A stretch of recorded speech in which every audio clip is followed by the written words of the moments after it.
What if you could teach AI how to build a Power BI visual once and then reuse that knowledge on any other dataset? In this video, I'll show you how to create a simple reusable AI skill using Claude inside VS Code. We'll then invoke that very same skill to generate the exact Power BI visual on a completely different dataset, all with just one single prompt. But before we begin, guys, welcome to BI Artillery. If you're passionate about Power BI, Microsoft Fabric, and AI, you're in the right place. Now, enough talking. Let's jump onto my laptop and see it in action. So here we are. Now we'll first create one folder which says AI skills, and inside this folder we would create two different folders, one which is the end and one which is the start. Now in the start folder we have a PBIP file which has only the data set. It doesn't have any visual. It's completely a blank report. Let's just open it and see it. Here we are. So as you can see, it's just a data set in this Power BI report with a blank page. Now let's close this and go back to the end folder. In this folder, we have the very same PBIP file, but this time we have one bar chart to this report. Let's open it and see it.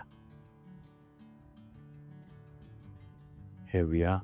We have that very same data set, but this time we have a horizontal bar chart which has the property type and the transaction values. Now let's close this and we copy the path for this particular folder, and then we go back to our VS Code. So I have already created this skills. I have just written this prompt. As you can see, I have a different folder in my desktop AI skills, and in this folder I have subfolder named start, and the start folder contains the PBIP file, blah blah blah. And to make this skill dynamic, I have written a small note where I have mentioned that the dataset might be different on a different Power BI report. So I had asked Claude to ask me the inputs for the X and Y axis for the bar graph. Now, at first I used a plan mode, so the agent plans everything. It reads all the basic JSON reports for both the folders from start and the end folders, and then it analyzes the visual finally at the end folder. Then it creates a base skills MD file, which is typically a markdown file, and then it starts implementing. So once it starts implementing or takes into consideration all the analysis which has done, it finally create that very skill for me. Here you can see it has created a skill and it shows me how to use that particular skill as well. Now let me open the skill file and show you what Claude has created. Here it is. Now this is your skill file which would create a particular bar chart for us in any data set. Let's go ahead and copy the start folder files in a different folder where we would test the skill. And then we copy the path for this folder, and then we go back to Claude and invoke the skill.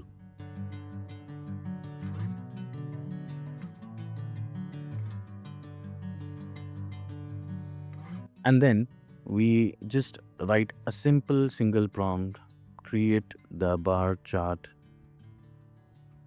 for the PBIP file, and we just paste that skill test folder path in here, and it starts creating that simple bar chart on that PBIP file. Done. So now it has created that very same visual on our Power BI file. Let's go back and check the file if the visual is the same. Let's open it, and now the moment of truth.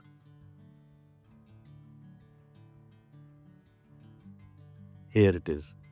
As you can see, it has just created the very same visual which includes all the original formattings. It is just a replica of that visual. Now let's do one thing. Let's delete everything and we copy a different data set and save it as a PBIP file in that very same skill test folder.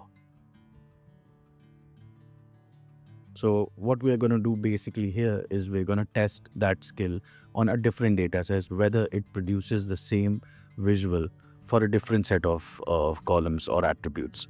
Let me just save it as a PBIP file in that very same folder. And now we're going to close this and then we go back to our VS Code and then we invoke the same skill and then we just write that very single prompt that create the bar chart for the PBIP file and we just paste the same file path again. Now,